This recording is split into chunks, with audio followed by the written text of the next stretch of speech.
ఈసారి ఎన్నికల్లో చాలా ఇంట్రెస్టింగ్గా అబ్జర్వ్ చేయాల్సినటువంటి స్టేట్స్లో వెస్ట్ బెంగాల్ ఒకటి. ఇక్కడ 42 లోక్సభ సీట్స్ ఉన్నాయి. ఈ 42 లోక్సభ స్థానాల్లో 2019 ఎలక్షన్స్లో 18 సీట్లు భారతీయ జనతా పార్టీ గెలుచుకుంది. బీజేపీ ఈసారి హోప్ ఫుల్గా ఉన్నది ఏంటంటే తన టాలీ పెంచుకోవాలని. నార్త్లో ప్రధానంగా ఉన్నటువంటి స్టేట్స్ యూపీ, బీహార్, రాజస్థాన్, మధ్యప్రదేశ్, ఛత్తీస్గఢ్, గుజరాత్, ఈ స్టేట్స్లో బీజేపీ సాచురేషన్ అంటే దాదాపు అన్ని సీట్లు గెలుచుకుంది. అక్కడ ఏమైనా తగ్గడమే తప్ప పెరగటానికి అవకాశం లేదు. అందువల్ల ఈస్ట్లో, నార్త్ అండ్ వెస్ట్లో ఆల్రెడీ ఉత్తర పశ్చిమ భారతదేశాల్లో బీజేపీ అత్యధిక సీట్లు గెలుచుకొని ఉంది కనుక అక్కడ నుంచి ఇంప్రూవ్మెంట్ అనేది సాధ్యం కాదు. ఏమైనా ఫాలే ఉంటుంది కానీ. సో అందువల్ల ఇప్పుడు ఇక ఆశలా సౌత్ ఇండియా పైన, ఈస్ట్ ఇండియా పైన బీజేపీ ఆశ. సౌత్లో కూడా ఎదురుగాలి వీస్తుంది కర్ణాటకలో అంటున్నారు. కర్ణాటకలో 28 లోక్సభ సీట్స్ ఉంటే కనీసం 10 భారతీయ జనతా పార్టీ కోల్పోతుంది. లాస్ట్ ఎలక్షన్స్లో 26 సీట్లు గెలుచుకున్నారు. 25 బీజేపీ గెలుచుకుంది. ఒక సీట్లో బీజేపీ సపోర్టెడ్ ఇండిపెండెంట్ గెలిచారు. జేడీఎస్తో కలిసి పోటీ చేసినా కూడా ఇక్కడ 10 సీట్లు కనీసం కోల్పోతారంటున్నారు. ఇప్పుడు రేవಣ್ణ ఉదంతం ఇదంతా బీజేపీకి కూడా అనివార్యంగా తలనొప్పిగా మారుతుంది. సో ఇక్కడ కర్ణాటకలో పోతే ఇక తెలంగాణలో బీజేపీకి ఆశ ఏమైనా సీట్లు పెరగాలని. రాష్ట్రంలో కాంగ్రెస్ అధికారంలోకి రావడంతో బీజేపీ ఆశలకు పెద్ద సవాల్ ఎదురైంది. కేరళలో బీజేపీ ఓట్లు పెరిగితే పెరగవచ్చు కానీ సీట్లకు అవకాశం చాలా చాలా పరిమితం. తమిళనాడులో స్కోప్ లేదు. తమిళనాడులో కూడా ఓట్లు పెరిగే అవకాశం ఉంటుంది తప్ప సీట్లు వచ్చే అవకాశం లేదు. అందువల్ల ఈస్టర్న్ పార్ట్లో ఒడిస్సాలో కూడా బిజు జనతా దళ్తో పొత్తు పెట్టుకున్న ప్రయత్నం చేశారు కానీ కుదరలేదు. సో అక్కడ ఆల్రెడీ 12 సీట్స్ బీజేపీ గెలుచుకున్నది, 11 సీట్స్ బిజు జనతాదళ్ గెలుచుకున్నది. అందువల్ల అక్కడ కూడా పెరగడానికి స్కోప్ తక్కువ. అందుకే వెస్ట్ బెంగాల్ పైన బీజేపీ ఆశలన్నీ ఉన్నాయి. ఇక్కడ 42 సీట్లలో బీజేపీ లాస్ట్ లోక్సభ ఎలక్షన్లో 18 సీట్స్ గెలుచుకోవడం ఒక సెన్సేషన్.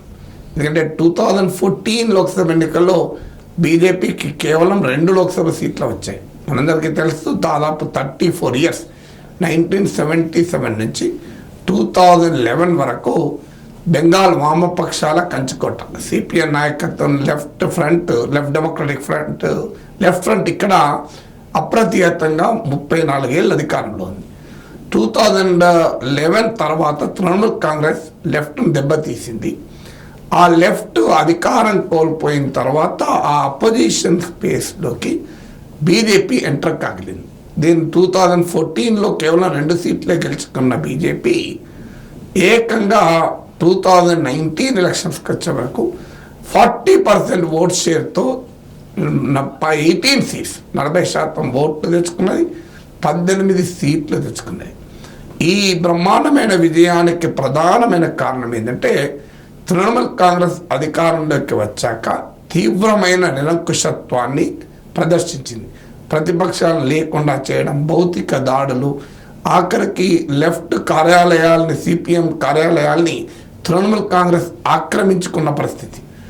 దీంతో అపోజిషన్ చాలా సందర్భాల్లో చెప్పాను, కేసీఆర్ విషయంలో కూడా చెప్పాను, అపోజిషన్ పార్టీని లేకుండా చేయగలుగుతారు కానీ అపోజిషన్ స్పేస్ను లేకుండా చేయలేరు. ఇది చాలామంది నాయకులకు అర్థం కాక దెబ్బతింటారు. సో అప్పుడు ప్రజలే అపోజిషన్ అవుతారు లేదా ఇంకో పార్టీ అపోజిషన్ అవుతారు. ఇందిరాగాంధీ 1975-77 ఎమర్జెన్సీ కాలంలో ప్రతిపక్ష నాయకులందరినీ లోపలేసి ప్రతిపక్షమే లేకుండా చేయాలని ప్రయత్నం చేసింది. ఏం జరిగింది? ప్రజలే అపోజిషన్ అయి జనతా పార్టీని గెలిపించారు. కేసీఆర్ కాంగ్రెస్ టీడీపీ ఎమ్మెల్యేలు లాక్కొని అపోజిషన్ లేకుండా చేద్దామని అనుకున్నారు. ఏం జరిగింది?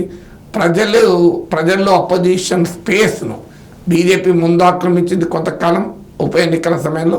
ఆ తర్వాత కాంగ్రెస్ అపోజిషన్ స్పేస్ను ఆక్యుపై చేసింది. కేసీఆర్ ఓడిపోయాడు. ఇప్పుడు బెంగాల్లో కూడా మమతా బెనర్జీ అపోజిషన్ పార్టీని లేకుండా చేద్దామని చేసిన పని వల్ల ఏం జరిగిందంటే అపోజిషన్ స్పేస్ కాస్త బీజేపీ ఆక్రమించుకుంది. ఎందుకంటే బీజేపీ దేశంలో అధికారంలో ఉన్న పార్టీ కావడం వల్ల కమ్యూనిస్టు పార్టీల ఫాలోయింగ్ కూడా బీజేపీ వైపు తిరిగింది.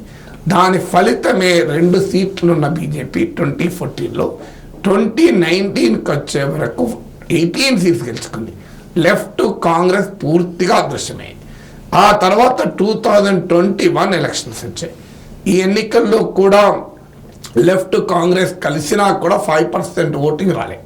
బీజేపీకి 38.1% ఓటింగ్ వచ్చింది. సాధారణంగా అసెంబ్లీ ఎన్నికల్లో బీజేపీకి తక్కువ ఓట్లు వస్తాయి, లోక్సభ ఎన్నికల్లో ఎక్కువ ఓట్లు వస్తాయి. కానీ బెంగాల్లో జరిగింది ఏంటంటే లోక్సభ ఎన్నికల్లో వచ్చిన 40% ఓటింగ్లో మోరార్లెస్ బీజేపీ నిలుపుకోగలిగింది. అసెంబ్లీ ఎన్నికల్లో 38% వచ్చింది. వాస్తవంగా బీజేపీ అధికారంలోకి వస్తున్నంత పనిచేసింది. కానీ తృణమూల్ కాంగ్రెస్ 200 సీట్లు గెలుచుకోగలిగింది అవుట్ ఆఫ్ మోర్ దెన్ 200. టోటల్గా 294 అసెంబ్లీ సీట్లలో బీజేపీ 77 సీట్స్ గెలుచుకొని ప్రధాన ప్రతిపక్ష పార్టీగా ఎమర్జ్ అయింది. సో ప్రధాన ప్రతిపక్ష పార్టీగా ఎమర్జ్ అయిన తర్వాత 2021 తర్వాత కొంత ఉప ఎన్నికల్లో కాస్త వెనకబడినట్టు కనబడింది. కానీ 2024 మళ్ళీ లోక్సభ ఎలక్షన్స్ వల్ల బీజేపీకి ఒక అడ్వాంటేజ్ వస్తుంది. ఎందుకంటే నేషనల్ పొలిటికల్ నరేటివ్లో బీజేపీ లోక్సభ ఎలక్షన్స్లో ముందుంటుంది.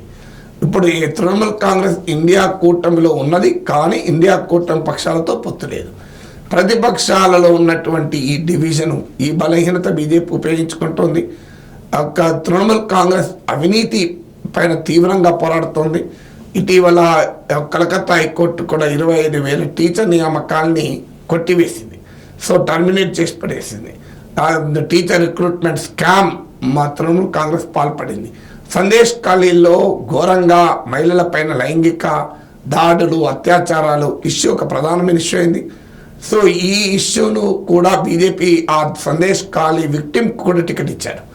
అలాగే రామనవమి సందర్భంగా జరిగిన ఘర్షణలను కూడా ఉపయోగించుకుంటూ హిందూ కన్సాలిడేషన్కు ప్రయత్నిస్తోంది. వాస్తవంగా తృణమూల్ కాంగ్రెస్ చేసిన ముస్లిం అపీజ్మెంట్ పాలిటిక్స్కే బీజేపీకి బెనిఫిట్ అయింది. లెఫ్ట్ అధికారంలో ఉన్నంత కాలం బెంగాల్లో ముస్లిం అపీజ్మెంట్ పాలిటిక్స్ లేవు. తృణమూల్ కాంగ్రెస్ లెఫ్ట్కు వ్యతిరేక పోరాటంలో ముస్లిం ఓటర్ను అట్రాక్ట్ చేయడం మొదలుపెట్టింది.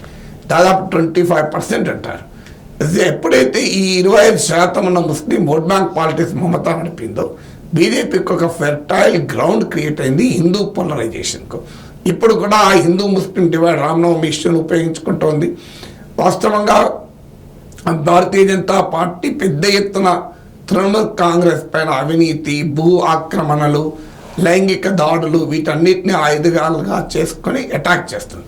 తృణమూల్ కాంగ్రెస్ మాత్రం బెంగాలీ ఐడెంటిటీని ముందు పెట్టుకొని బెంగాలీ ఆత్మగౌరవము, బెంగాలీ అస్తిత్వము అనే దాన్ని ముందుకు తీసుకొచ్చింది. బెంగాల్కి సరిగా కేంద్రం నిధులు ఇవ్వడం లేదని, బెంగాల్ పైన కేంద్ర ఆధిపత్యం అని ముందుకు తెస్తోంది. సో కానీ తన పైన వచ్చిన ఆరోపణలకు మాత్రం తృణమూల్ సమాధానం చెప్పుకునే పరిస్థితిలో లేదు. ఇక తృణమూల్ కాంగ్రెస్ వెనకాల ముస్లిం ఓటు కన్సాలిడేట్ చూడాలి. ఒక అవకాశం ఏంటంటే అసెంబ్లీ ఎన్నికల సమయంలో ఫుర్ఫురా షరీఫ్ చెందినటువంటి నాయకుడు ఇండియన్ సెక్యులర్ ఫ్రంట్గా పార్టీ పెట్టి సిపిఎం కాంగ్రెస్ లెఫ్ట్ కాంగ్రెస్ అలయన్స్లో భాగమయ్యారు. ఇప్పుడు ఆ అలయన్స్ నుంచి వాకౌట్ చేశారు ఇండియన్ సెక్యులర్ ఫ్రంట్. ఇది కూడా ముస్లిం ఓటు మమతా వెనకాల కన్సాలిడేట్ అయ్యడానికి ఉపయోగపడుతుంది. సో బెంగాలీ ఐడెంటిటీ తర్వాత ముస్లిం పోలరైజేషను అనేది తృణమూల్ ఆశపడుతోంది. ఈ రకంగా బీజేపీ తృణమూల్ల మధ్య పోలరైజ్ కావడంతో కాంగ్రెస్ లెఫ్ట్ ఒక రకంగా అస్తిత్వం కొరకు ఫైట్ చేయాల్సిన పరిస్థితి ఏర్పడుతుంది.